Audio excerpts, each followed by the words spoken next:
It was an interesting talk, and I guess you challenged some of the views. Like, for example, you challenged the view of that Arab Spring was basically because of, economic hardship. I do not know whether you're aware of this, but based on this research being conducted by IRI, if I'm not mistaken, that they found out that it was more than 70 to 80% of respondents were inclined to say it was due to economic hardship.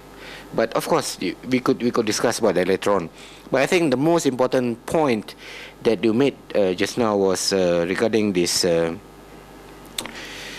How the fall of this political Islam, especially Muslim Brotherhood, for example, gave credence to the Al Qaeda, to the extremists, to believe that the only way to change is by using force. I think it's very important. I think it's a very important point that now it seems that as if that our democratic experiment did not yield what we expected it to show. And somehow or other that, of course, there are many factors that contributed to it. And I guess that Saudi Arabia, for example, I think they channel billions of dollars, according to Rand Institute, that to support the Salafis in Egypt, for example. And that created a lot of tension among the people, and imbalance among the society itself. But what I think that we have to look forward is, where do we go now from here? I think you have to address that as well. And I think with that, I would like to open for any questions from the floor. Yep, please introduce yourself.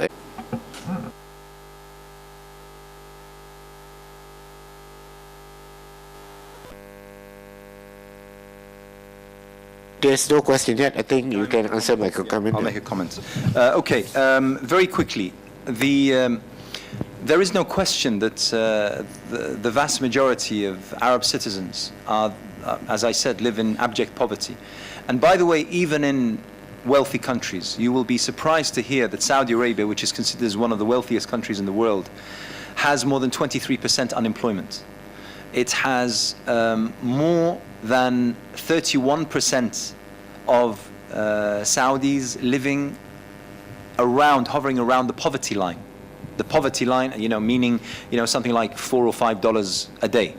They hover around that. Very few Saudis, probably less than 12%, own their own houses. Most Saudis, more than 70%, don't outrightly own their own cars. They're still paying installments and the such. It's very, very strange. And this country, yet, as you put it, I mean, they could openly send billions upon billions to the coup authorities in support of their overthrow of the Morsi government and the ending of the democratic experiment in Egypt. So the fact is that economic hardship does play a role. And of course, the fact that Mohammed al-Bouazizi was slapped in the first place was because he was in a place whereby he had to try to overcome and to challenge his economic hardship. There's no question about that.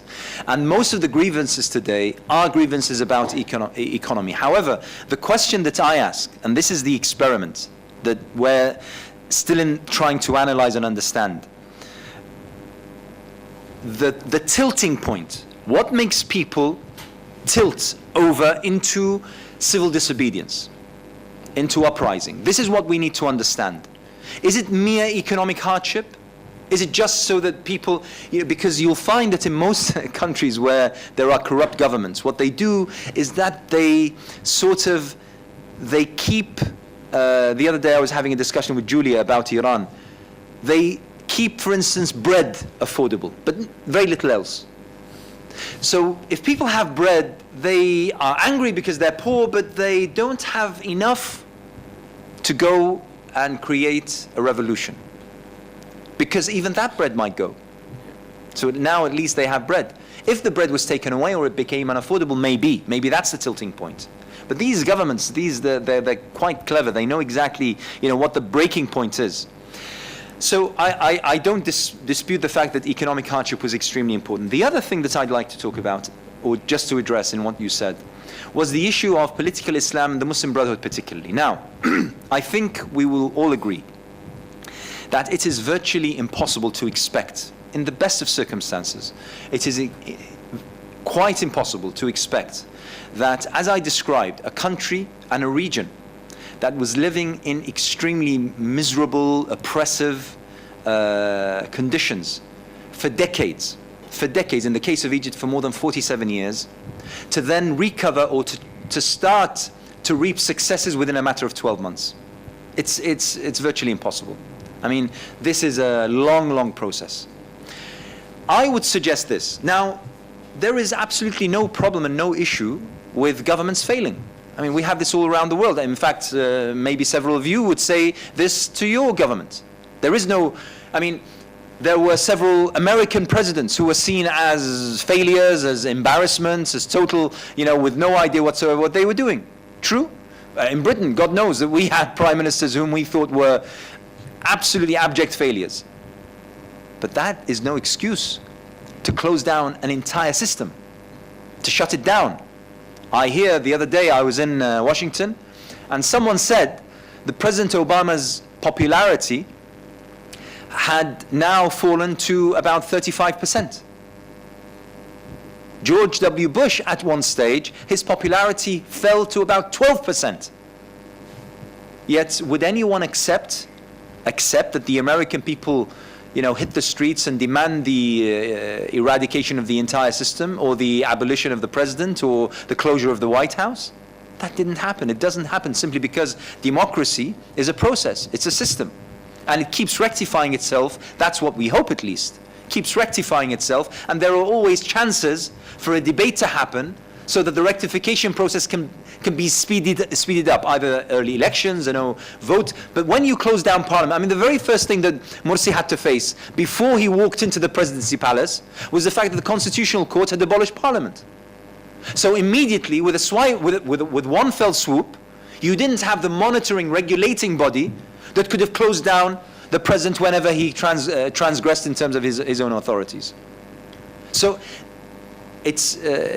I would suggest this. The Muslim Brotherhood and political Islam, actually, and I said this on a debate show on Al Jazeera the other day, and some of the audience, because there was two sides of the debate, and some of the audience who were pro-coup, pro-Assisi, they laughed when I said this. I said to them, actually, the Muslim Brotherhood proved to be far more successful than the conditions allowed them to be. And political Islam proved to be a far better example than what we feared. I personally had my inhibitions when they contested the presidential elections. I preferred that they didn't. But when they did, I got slightly worried. And one of the things I told them, and I met with President Morsi several times, and I said to him, I don't think that you have the capacity to address the immense challenges that Egypt faces. And your advisory team also don't have that kind of capacity. And I offered him help in order to get together international experts in order to help him out. But the fact of the matter is this, that the Muslim Brotherhood, they actually adopted a narrative that was far more open, far more inclusive, far more absorbing of the concepts of human rights and freedoms than they were given credit for. In fact, some of their Islamist friends and peers, including the Salafists, accused Morsi often of being too secular, being too liberal. Does anyone know that one of the vice presidents that President Morsi appointed was a Copt Christian?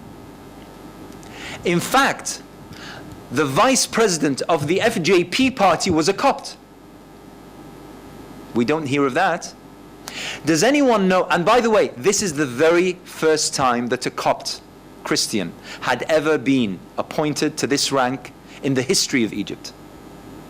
Does anyone know that one of the VPs, the vice presidents that Morsi appointed, was a woman?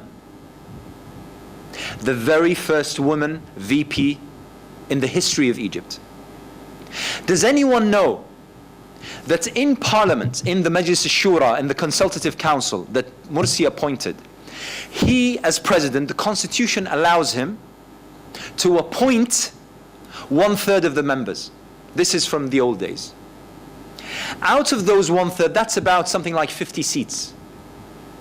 Out of those, no, people when they say he dominated power, out of those 50 seats, he could have, if he wanted, appointed 50 members of his own party. Do you know how many he appointed? 6. Out of the 50 he had the right to appoint, he appointed 6.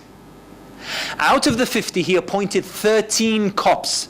The very first time any president in the history of Egypt has appointed that many Copts by his own decision.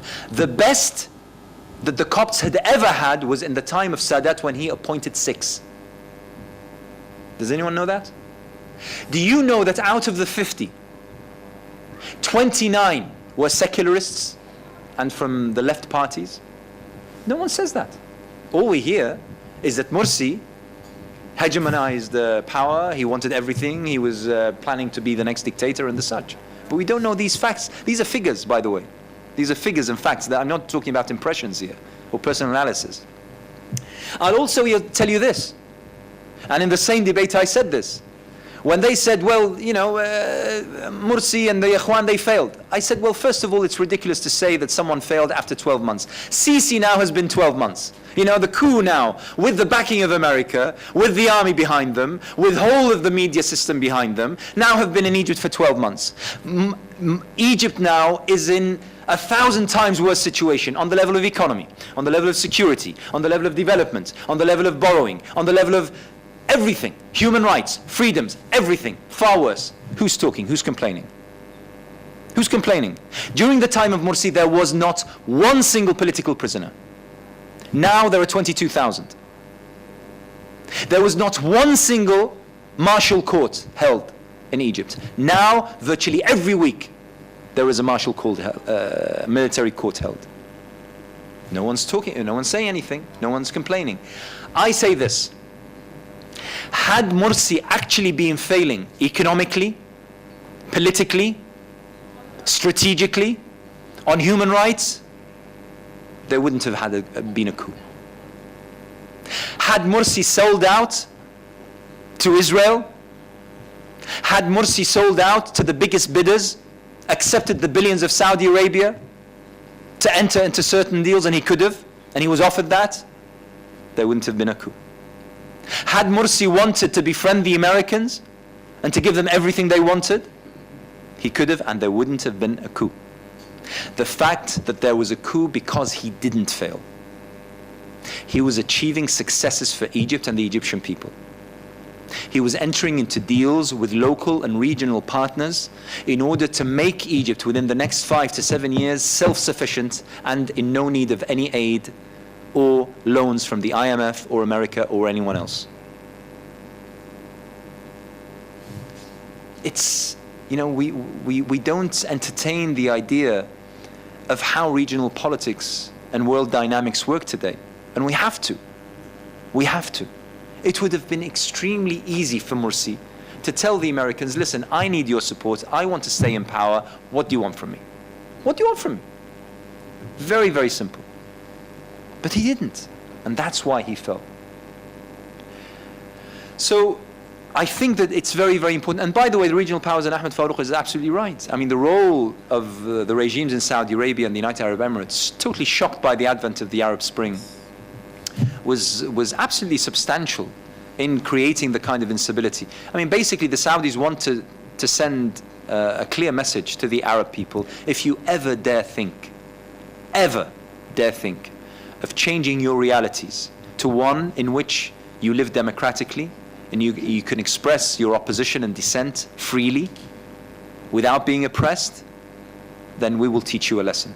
You will become like Syria, you will become like Iraq. We will make sure that we make your lives hell. So never, ever, ever entertain the idea of change ever again. And that's why, for that, they not only supported the military coup, but they also funded, to the tune of billions, religious microphones and megaphones, speakers and leaders and the such, to issue fatwas like it's haram to go against the Amir al-Mu'mineen, the leader and the such. You need this because you need the military, the gun, but then you also need to play on the emotions of the, the ignorant and the simple-minded and those who just want to go to heaven, for God's sake. This life is no good anyway. I'm just living on a piece of bread a day, so I might as well just yearn for heaven. So if that alim is going to tell me that if I become angry and dissent and hit the streets and protest and lift up a placard, I will go to hell, then I won't do it. So you need two sides, you need two flanks. And we have had plenty of those. But I'm extremely hopeful and optimistic because, like I said, what we saw was a concept. And that concept could never be killed because people, you see, one thing, and I'm going to finish here, and mashallah it started to rain. So I'm going to say one thing. You see, you can enslave people for decades. You can enslave them. You can put someone in prison, in a cell without any windows, and lock them up for years, 50 years if you wish. However, if they ever get the opportunity to see sunlight and freedom for one day, you will never ever be able to enslave them ever again after that. Because if only they know is a prison cell, they're fine. They're fine. That's is what they expect. But once they realize there is something beyond that, they'll never ever settle for the prison cell ever again. So I'm extremely optimistic. Thank you, thank you. Yeah, I think that's very interesting comments from Brother Anas.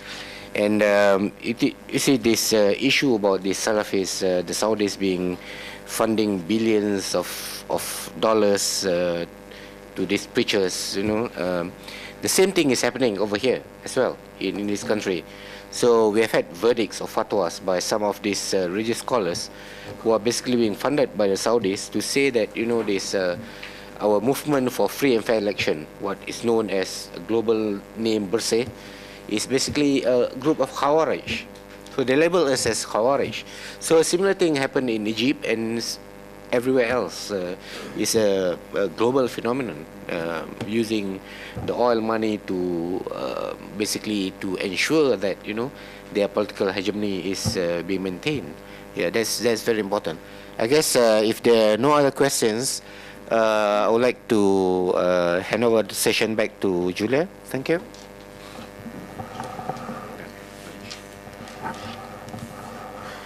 I would like to thank you for the participation in this discussion and to thank our panelists, Dr. Ahmad Farouk Musa and Dr. Anas At-Tikriti from the Cordoba Foundation. Please look for the information about our further events at the website of the Islamic Renaissance Front, irfront.org and .net, excuse me. And I'd like also to invite you for a small lunch, which is served just here. Thank you for today.